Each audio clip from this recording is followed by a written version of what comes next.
ચાલો ગઈ કાલે જોયેલું એમ આપણે ગતિ કરે છે, આપણું ચેપ્ટર નું નામ હતું ગતિ. એના ઉપર આપણે જોયેલું ઉદ્ગમ બિંદુ એટલે કે આધાર બિંદુ. પદાર્થ ગતિ કરે છે ક્યારે ખબર પડે. તો હવે આગળ વધીએ આપણે. આજનો પ્રશ્ન અને મહત્વનો પ્રશ્ન, અંતર અને સ્થાનાંતરની વ્યાખ્યા લખો તથા તેનો એસઆઈ એકમ જણાવો. ચાલો સાંભળજો ધ્યાનથી. સૌપ્રથમ અંતર વિશેની માહિતી લઈએ આપણે. આ ચેપ્ટરમાં મોટા ભાગના બધા સૂત્ર જ છે, એટલે સૂત્ર કઈ રીતે યાદ રાખવા એ બહુ મહત્વનું. સૂત્રની વ્યાખ્યા જો તમે યાદ રાખો ને તો કદાચ એનું સૂત્ર તમે ભૂલી શકો, પણ જો તમે સૂત્ર જ યાદ રાખશો તો વ્યાખ્યા ભૂલાય નહીં. ચાલો તો પ્રથમ પોઈન્ટ છે, પહેલો પોઈન્ટ આજનો અંતર. અંતરની સૂત્ર શું છે? પહેલા આપણે સૂત્રને બ્રેકેટ કરી દઈએ. તો અંતર બરાબર કાપેલા ગતિપથની કુલ લંબાઈ છેદમાં આપેલો સમયગાળો. સૂત્ર જોજો, સૂત્ર શું છે? અંતર બરાબર કાપેલા ગતિપથની કુલ લંબાઈ છેદમાં આપેલો સમયગાળો. તો સૂત્ર પરથી વ્યાખ્યા સર કેવી રીતે બને? તો ધ્યાનથી જોવાનું. હંમેશા બે પદ હોય, અંશ અને છેદ. આપણે ગણિતમાં કહીએ છીએ જે નીચેનું પદ હોય, શું કીધું? જે નીચેનું પદ હોય એનાથી એની શરૂઆત કરવાની. ચાલો નીચેનું પદ કયું છે? આપેલો સમયગાળો છેદમાં ઉપરનું પદ કયું છે? કાપેલા ગતિપથની કુલ લંબાઈ. ઓકે, ચાલો તો વ્યાખ્યાની શરૂઆત ક્યાંથી થાય? તો નીચેથી થશે. તો નીચે શું છે? આપેલો સમયગાળો. તો ચાલો વ્યાખ્યા બનાવીએ. આપેલા સમયગાળામાં, ઓકે, નીચેની વ્યાખ્યા બની આપેલા સમયગાળામાં. પછી ઉપર શું છે? કાપેલા ગતિપથની કુલ લંબાઈ. અંતર કોણ કાપશે? તો કે પદાર્થ કાપે. ક્લિયર? અંતર કોણ કાપશે? તો પદાર્થ. તો વ્યાખ્યા ફરીથી કરીએ. આપેલા સમયગાળામાં પદાર્થે કાપેલા ગતિપથની કુલ લંબાઈને શું કહેવામાં આવે છે? અંતર કહેવામાં આવે છે. તો વ્યાખ્યા આવડી જશે. અંતરનું સૂત્ર યાદ રાખવાનું. શું છે અંતરનું સૂત્ર? અંતર બરાબર કાપેલા ગતિપથની કુલ લંબાઈ છેદમાં આપેલો સમયગાળો. વ્યાખ્યાની શરૂઆત 90% સૂત્રમાં વ્યાખ્યાની શરૂઆત છેદના પદથી થતી હશે. તો છેદનું પદ કયું છે? આપેલો સમયગાળો. તો વ્યાખ્યાની શરૂઆત કરો તો આપેલા સમયગાળામાં પદાર્થે કાપેલા ગતિપથની કુલ લંબાઈને શું કહેવામાં આવે છે? અંતર કહે છે. વ્યાખ્યા થઈ ગઈ મોઢે? ઓકે, ચાલો હવે આપણે એસઆઈ એકમ જોઈએ. આપણે 8માં મેં બધાને કીધું એસઆઈ એકમ ખબર ને? સિસ્ટમ ઓફ ઇન્ટરનેશનલ અથવા ઇન્ટરનેશનલ સિસ્ટમ કહેવાય. તમે જો સ્કેલ થી તમે ડ્રોઈંગ દોરતા હોય ને, સ્કેલમાં ચિત્રકામ કરતા હો તો એમાં પણ માપ લો છો તમે. એમાં માપ જો નાનું હોય તો કેમાં લેવામાં આવે છે? સેન્ટીમીટર. આપણે બહુ મોટું જો માપ હોય, બહુ મોટું જો માપ હોય, આપણે અહીંયાથી કશે ફરવા જવાના હોય તો કિલોમીટરમાં, અને સેન્ટીમીટર કરતા મોટું અને કિલોમીટર કરતા જો નાનું માપ હોય તો આપણે કેમાં લઈએ છીએ? તો કે મીટરમાં. તો એસઆઈ એકમ યાદ રહેશે. અંતરનો એસઆઈ એકમ શું થશે? સ્થાનાંતર. ફરી પાછું સ્થાનાંતરની વ્યાખ્યા આવશે. તો પહેલા જ આપણે સૂત્ર જોઈશું સ્થાનાંતરનું. સ્થાનાંતર બરાબર સ્થાનમાં થતો ફેરફાર છેદમાં આપેલો સમયગાળો. ચાલો તો વ્યાખ્યા કેવી રીતે બનાવવાની છે? આમાં બનાવેલી એ રીતે નીચેથી શરૂઆત કરવાની. તો આપેલા સમયગાળામાં શું થશે વ્યાખ્યા? આપેલા સમયગાળામાં પદાર્થના સ્થાનમાં થતા ફેરફાર, એટલે કે પદાર્થના સ્થાનમાં ફેરફાર થશે તો શું થશે? આપેલા સમયગાળામાં પદાર્થના સ્થાનમાં થતા ફેરફારને શું કહેવામાં આવે છે? સ્થાનાંતર કહે છે. ક્લિયર મગજમાં? તો વ્યાખ્યા થઈ ગઈ. ઓકે, હવે આગળ વધીએ SI એકમ. સ્થાનાંતર અને અંતર બંનેના SI એકમ સરખા છે. તો સ્થાનાંતર એટલે અહીંયા એક ઉદાહરણ લઈએ. અહીંયા R છે અને અહીંયા K છે. અહીંયા રોહિત અને અહીંયા ક્રિસ.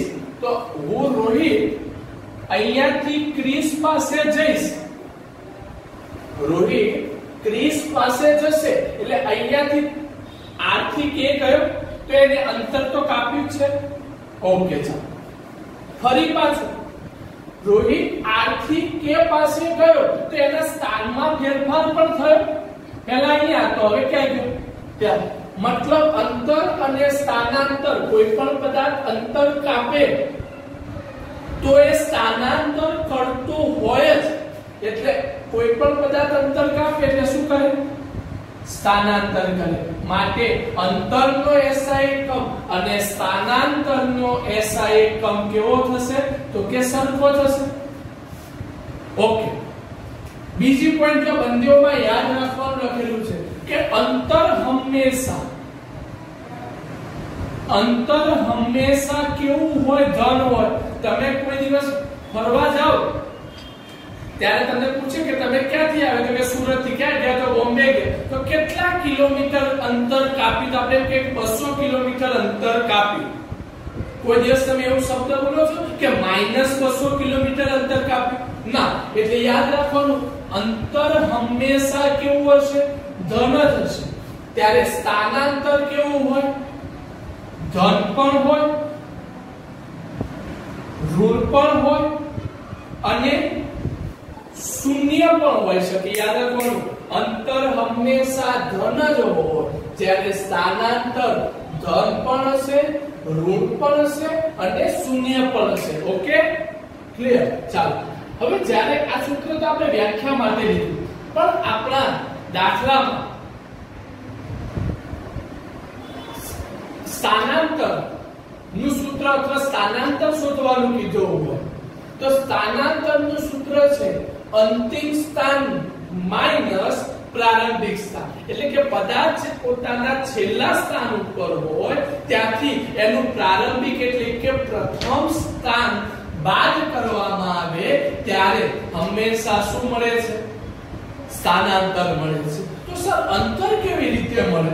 જોજો, બંધ્યોનું કમ્પેરિઝન કરતા શીખવાડું છું. પહેલા બંધ્યો વ્યાખ્યા, સૂત્ર, SI એકમ શું યાદ રાખવા જેવું. તો આગળ અંતર કરતો હોય ને પદાર્થ, અંતર કાપતો હોય તો અંતર માટે છે કે પદાર્થ જે સ્થાન પરથી પસાર થતો હોય તે સ્થાનના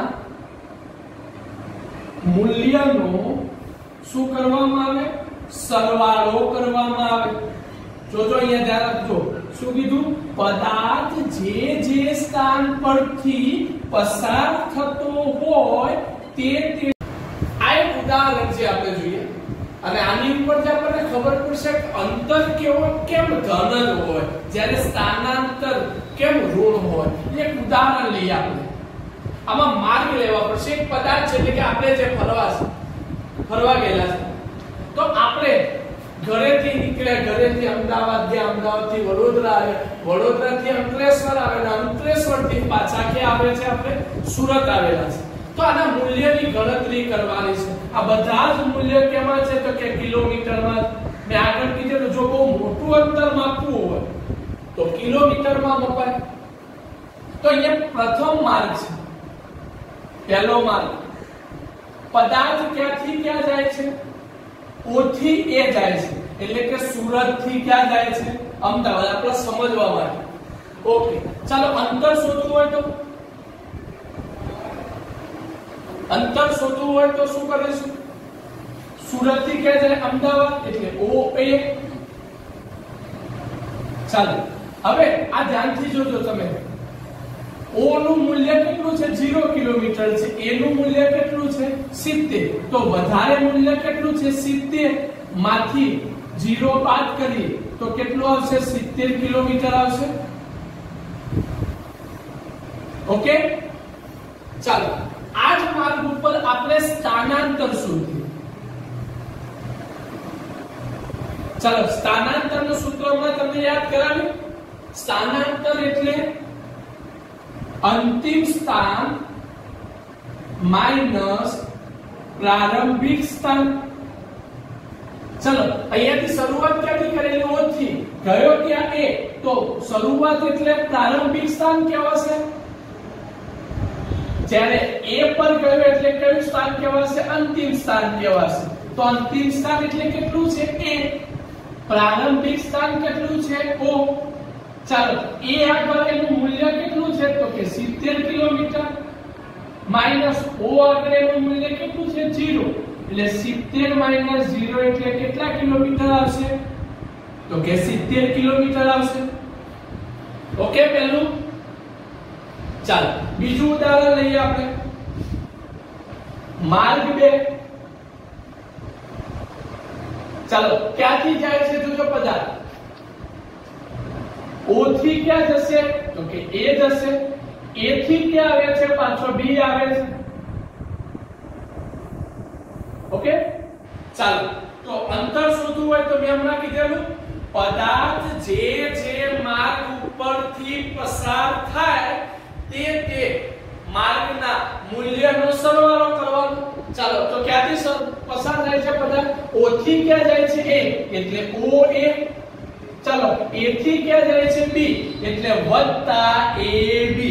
ખબર પડી કે નહીં પડી? પદાર્થ જે માર્ગ ઉપરથી પસાર થયો તે માર્ગના મૂલ્યનો શું કરવાનો? સરવાળો કરવાનો. ઓકે, ચાલો હવે O અને A ઉપર હાથ મૂકી દો. બંનેમાંથી વધારે મૂલ્ય કોનું છે? A નું. કેટલું છે? 70. 70 માંથી 0 બાદ કરો વત્તા. ચાલો A અને B ઉપર હાથ મૂકી દો. A નું મૂલ્ય કેટલું છે? 70 માઈનસ B નું મૂલ્ય કેટલું છે? 40. ચાલો 70 માઈનસ 0 એટલે 70 વત્તા 70 માઈનસ 40 એટલે 30. તો કેટલા કિલોમીટર આવશે? 100 કિલોમીટર અંતર કાપ્યું. ઓકે, ચાલો આ જ માર્ગ ઉપર સ્થાનાંતર જોઈએ આપણે. ચાલો સ્થાનાંતર કેટલું આવશે?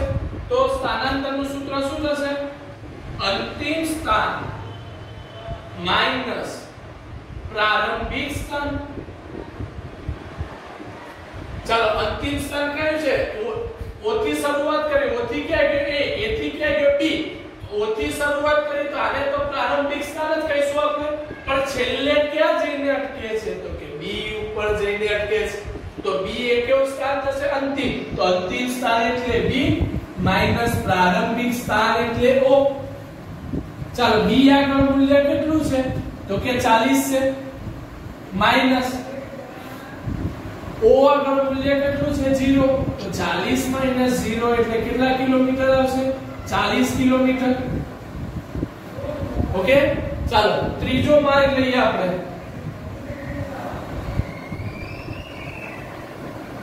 માર્ગ નંબર 3. હવે આપણે માર્ગ બદલીએ. પદાર્થ A થી C જાય, C થી ક્યાં આવે છે? B આવે. એટલે A થી C જશે, C થી ક્યાં આવશે? B. ચાલો તો અંતર શોધીએ. તો A થી ક્યાં જશે? C. તો AC થશે વત્તા B. C થી ક્યાં જાય છે? B. એટલે CB. હમણાં કીધું ને, જે માર્ગ ઉપરથી પસાર થાય તેના મૂલ્યનો સરવાળો કરવાનો. તો A થી ક્યાં કે C? તો AC વત્તા C થી ક્યાં જશે? B. તો CB. ચાલો AC. હવે A અને C ઉપર હાથ મૂકો. A નું મૂલ્ય 70 છે, C નું મૂલ્ય કેટલું છે? 20. તો અહીંયા લખી દો 70 - 20 વત્તા C અને B ઉપર હાથ મૂકો તો 40.20 જશે. ચાલો તો 70 માંથી 20 જાય તો 50, 40 માંથી 20 જાય તો 20. તો કેટલા કિલોમીટર આવશે? 70 કિલોમીટર. ચાલો હવે સ્થાનાંતર શોધીએ. સ્થાનાંતર કેટલું હશે જોઈએ તો પ્રારંભિક સ્થાન કયું હતું? A માઈનસ અંતિમ સ્થાન કયું હતું? તો કે B. ચાલો તો A નું મૂલ્ય કેટલું છે? 70 માઈનસ B નું મૂલ્ય કેટલું છે? સોરી, અંતિમ સ્થાન લખવાનું ને, એટલે A થી ક્યાં ગયો? C. C થી ક્યાં ગયો? B. એટલે B માઈનસ પ્રારંભિક સ્થાન એટલે A. ચાલો B નું મૂલ્ય કેટલું આવ્યું? 40 માઈનસ A નું મૂલ્ય કેટલું આવ્યું? 70. એટલે કેટલા? -30 કિલોમીટર આવી ગયું. અંતર ધન, સ્થાનાંતર ધન પણ આવે, ઋણ પણ આવે. અને ચોથું એક લઈ લઈએ આપણે.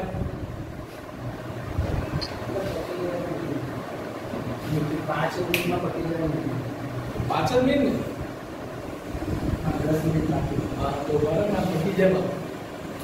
માર્ગ 4 વિડિયો ચાલુ કરે ને. પુશ કરેલો નથી. માર્ગ 4 લો કટ કર દે. હવે લઈએ O થી A અને A થી પાછો O. ચાલો તો અંતર શોધવું હોય તો અંતર બરાબર પદાર્થ ક્યાંથી જાય છે? શરૂઆત ક્યાંથી કરે? O.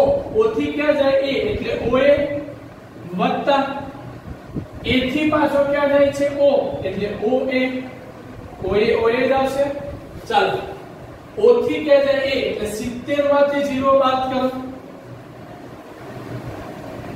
વત્તા આમાં પણ એવું જ આવશે 70 - 0. એટલે 70 વત્તા 70 બરાબર કેટલા થશે? 140 કિલોમીટર. ચાલો સ્થાનાંતરનું સૂત્ર શું છે? અંતિમ સ્થાન માઈનસ પ્રારંભિક સ્થાન. ચાલો અંતિમ સ્થાન પદાર્થ શરૂઆત ક્યાંથી કરેલી? O થી. પ્રારંભિક સ્થાન શું હતું? જાય છે પણ ક્યાં છે? O પર જાય છે. તો O માઈનસ O એટલે 0 - 0 બરાબર 0 કિલોમીટર. તો આપણા સવાલ આજે જે ચાલેલું કે અંતર હંમેશા ધન હોય. જોઈ લો 1 2 3 અને 4 અંતર ધન જ છે.